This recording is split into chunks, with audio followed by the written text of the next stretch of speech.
성신여대에 고득점 받는 4가지 포인트를 알려드리도록 하겠습니다. 안녕하세요 여러분, 정의대 김미미입니다. 여러분, 제가 요새 목이 너무 안 좋아가지고 영상을 잘 못 올리고 있기는 한데, 그래도 우리 성신여대가 지금 당장 일요일에 시험이잖아요.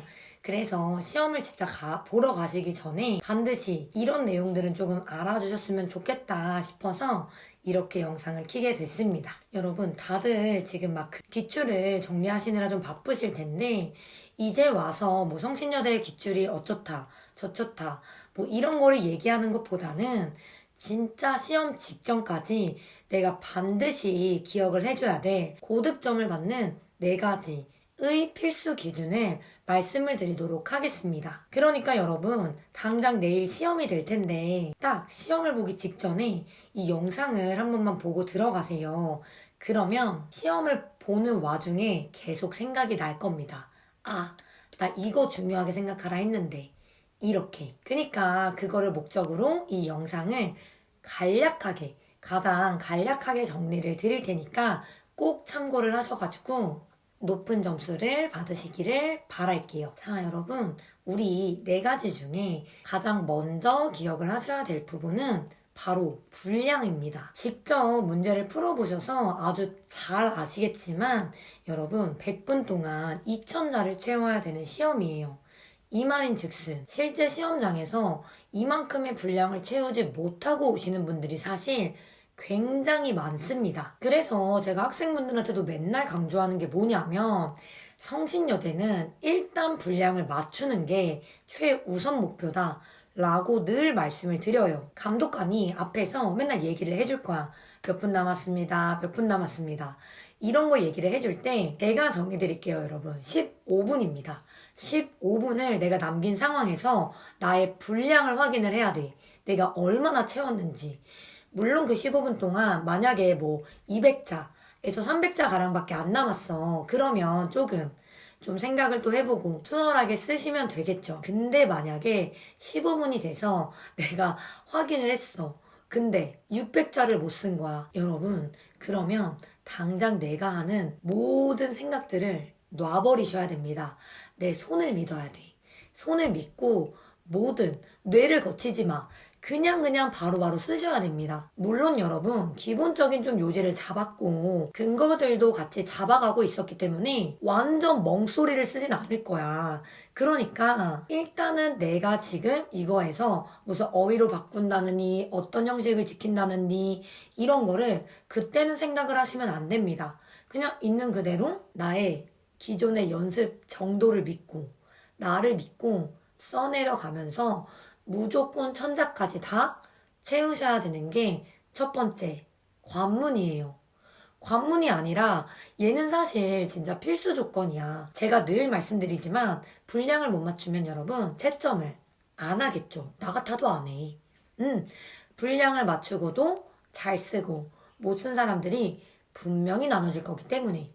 그니까 여러분, 성신여대처럼 100분 동안 2000자를 채우는 그런 분량이 굉장히 중요한 시험에서는 분량은 기본적으로 내가 맞춰야 되는 핵심 내용이 되는 겁니다.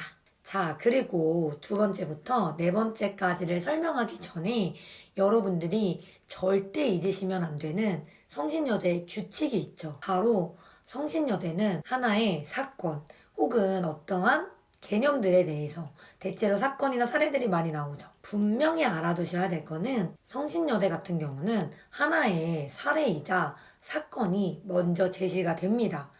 그리고 얘를 바탕으로 하나의 주장이 얘기를 하는 게 아니라 얘에 대해서 다양한 관점에서 평가가 이루어지는 게 기본적인 흐름이에요. 그러다 보니까 여러분, 내가 첫 번째로는 이 사건의 가장 중요한 내용이 뭔지를 아는 건 기본이야. 그리고 나머지 애들이 얘를 어떤 관점에서 다르게 평가하고 있는지 얘를 인식하는 게 2번째입니다. 이러한 기본적인 성신여대 틀을 바탕으로 최종적으로 나의 입장, 나의 견해를 반영하는 게 성신여대의 기본적이고 확고한 틀이에요. 그쵸? 그럼 여기서 우리가 놓치지 말아야 할 2번째 거는 여러분, 문제를 진짜 꼼꼼하고 정확하게 읽어주시는 게 두 번째로 중요한 부분입니다. 이게 무슨 얘기냐면 아시겠지만 성신여대는 글이 엄청 많죠. 제시문만 있는 것도 아니야. 보기까지 엄청 많은 내용들이 나와. 그러다 보니까 내가 글을 읽으면서 문제를 정립해두지 않으면 방향성을 잃어버리는 게 그럴 가능성이 높은 게 성신여대입니다. 그러니까 여러분, 기본적으로 일단 문제를 제대로 읽어야 돼.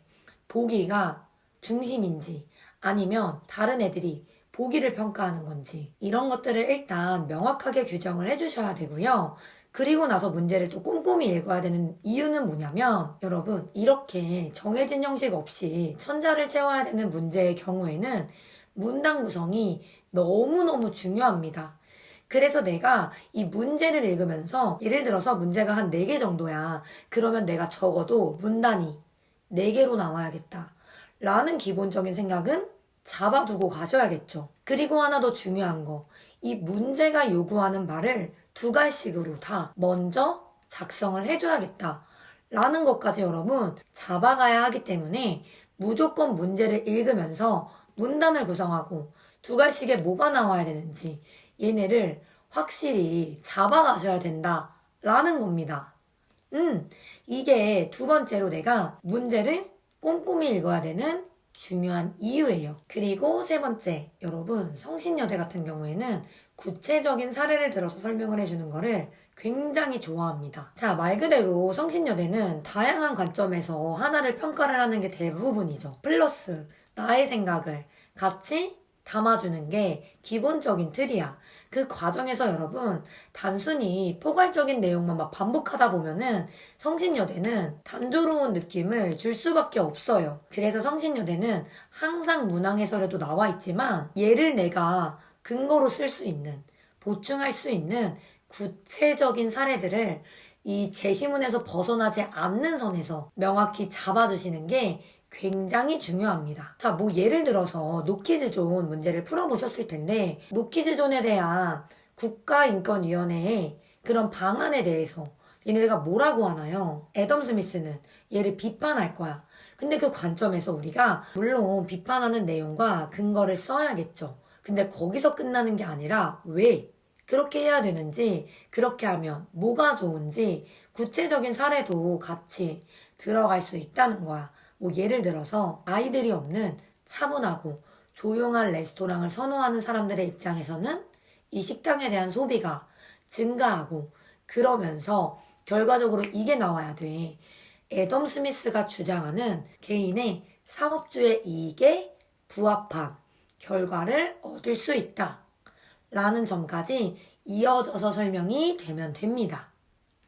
이런 식으로 성신여대 같은 경우는 내가 하는 주장 혹은 제시문에서 잡은 주장을 설명할 때 조금 더 구체적으로 조금 사례를 생각해서 적어주시는 게 더 좋다라고 말씀을 드리는 거예요. 그리고 마지막 네 번째, 성신여대는 반박과 재반박의 형식을 굉장히 좋아합니다. 왜? 다양한 관점에서 내가 이 사건을 설명을 하는데 그 중에서 하나의 관점을 내가 선택을 해서 최종 견해를 제시를 하죠. 그 과정에서 내가 내 주장 말고도 다른 주장을 알고 있어. 그럼 이 주장들이 분명 이런 반박을 할 거야. 라는 사실도 알고 있어. 그럼에도 불구하고 나는 내가 선택한 주장이 조금 더 중요하고 타당하다는 근거를 댈 수 있어. 라는 거에 기반해서 나의 주장과 견해를 제시할 때 분명하게 반박과 재반박이 들어가 주시는 게 고득점을 받을 수 있는 포인트입니다, 여러분. 그러니까 여러분, 단순히 그냥 이래서 좋아, 이런 근거가 있어, 이게 아니라 딱 주장을 먼저 해줘야죠, 당연히. 내가 잡은 주장을 먼저 잡아줘야 돼.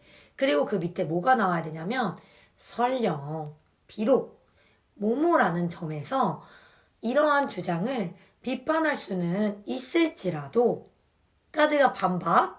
그리고 그럼에도 불구하고 내가 선택한 입장에서 뭐뭐라는 점에 있어서 얘는 타당하다 라는 재반박까지 나오면 그래서 여러분, 일단은 내가 지금까지 많이 정리를 해왔을 텐데, 제 영상을 보시고 나서는 이거를 꼭 머릿속에 4가지를 넣어두시고, 그러고 나서 다시 정리를 해보세요. 그리고 시험 직전에 이 영상을 보면서 다시 생각을 해주는 거야. 아, 이렇게 해야 되겠구나. 이 4가지는 반드시 내가 알아야 되겠구나. 이 4가지를 계속 머릿속에 넣고 답을 쓸 때, 문단을 구성할 때 반영을 해야 되겠구나 라는 생각을 여러분 반드시 하셔야 되고, 얘를 반영해서 고득점을 받으시면은 되는 겁니다. 자, 그리고 여러분, 이거 진짜 중요한데, 시험 직전에 대체 어떻게 뭘 준비해야 되느냐 라고 물어보시는 분들이 너무 많아요. 제가 분명하게 말씀을 드리겠습니다. 자, 물론 개인차는 있지만 여러분, 저는 진짜 시험 직전이라든지 이럴 때는 글을 쓰지 말라고 얘기를 합니다. 이게 왜 그러냐면, 특히 오후에 시험 보시는 분들, 그날 오전에 글 절대 쓰지 마세요. 일단 가장 큰 문제는 여러분, 진이 빠진다는 점. 내가 오후에 시험이라고 오전에 막 글을 여러 개를 또 써봐.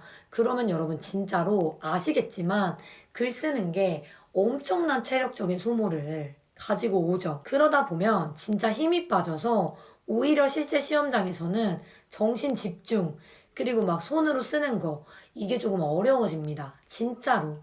그렇기 때문에 오후에 시험 보시는 분들한테 저는 절대 오전에 글을 쓰지 말라고 분명히 말씀을 드려요. 그리고 오전에 시험 보시는 분들도 전날 오후 7시까지만 글을 쓰시고 그 이후부터는 다른 거를 해야 돼. 뿐만 아니라 여러분, 내가 만약에 글을 썼어. 촉박한 상황에서 글을 쓰다 보니까 글도 일단 잘 안 써지고요. 쓰면 쓸수록 내가 못하는 것만 느껴져, 계속. 그러면 어떻게 될까? 현타가 지대로 옵니다. 아, 해도 안 되나 보다. 나는 망했나 보다. 그냥 망했나 보다. 이런 생각밖에 안 들어, 여러분. 당연히 안 되겠죠. 그니까 이러지 말라고. 그래서 오전에 시험 보시는 분들은 전날 오후 7시까지만, 그리고 오후에 시험 보시는 분들은 딱 전날까지만 글 공부를 하세요. 글 공부? 그러면 이 시간 동안 오히려 뭐를 해야 되냐면 여러분, 정리를 하셔야 됩니다. 내가 지금까지 이제 문제 풀었던 거 있죠. 그거 완벽한 답안을 분명히 만들어 놨을 거야. 안 하셨다면 하셔야 돼요. 제가 말씀드린 시간까지만. 하시고 나서 정리된 나만의 완벽한 답안을 다시 보시는 거예요. 어휘가 뭐가 중요했고, 지문도 다시 보시면서, 아, 이런 유형이 많이 나왔고, 이때 내가 문단 구성을 어떻게 해야 됐고, 두 갈씩을 뭐를 써야 됐고, 내 견해를 쓸 때는 첫 문장을 뭐라고 했으며, 평가할 때는 어떤 걸로 문장을 이어나갔는지, 이런 전체적인 틀과 어휘들, 주제들, 이런 것들을 정리를 하셔야지 글을 쓰시면 여러분 더 헷갈립니다. 믿어주세요. 그래서 여러분, 이 해당 과정에서 내가 해놨던 거를 바탕으로 정리를 먼저 해놓으셔야 되고, 그리고 여러분, 우리 시험 전날 밤에 해야 되는 게 있어. 그리고 딱 시험장에 앉아서 핸드폰을 반납하고 하셔야 될 일이 있습니다. 그게 뭐냐면 눈을 감고 시뮬레이션을 하는 거야. 자, 오늘 밤에 한번 해보세요. 딱 잠들고 눈을 감고 나서 나는 일단 시험지가 오기 전에 나의 펜과 수정 테이프와 이런 것들을 어느 쪽에 둘 거야. 그리고 나서 내가 시험지를 받았어. 연습지를 받고 원고지를 받았어. 그럼 나는 연습지는 안 쓰니까 얘를 이쪽에 치워둘 거야.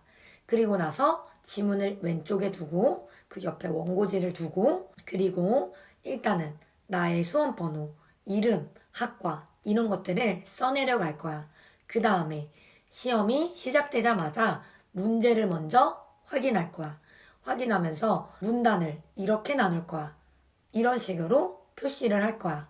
지문을 읽을 때는 중요한 거, 역접의 접속사에는 별표를, 핵심 키워드에는 동그라미를, 이런 식으로 여러분 시뮬레이션을 하셔야 시험장에서 당황하지 않고 진짜 문제를 풀어요.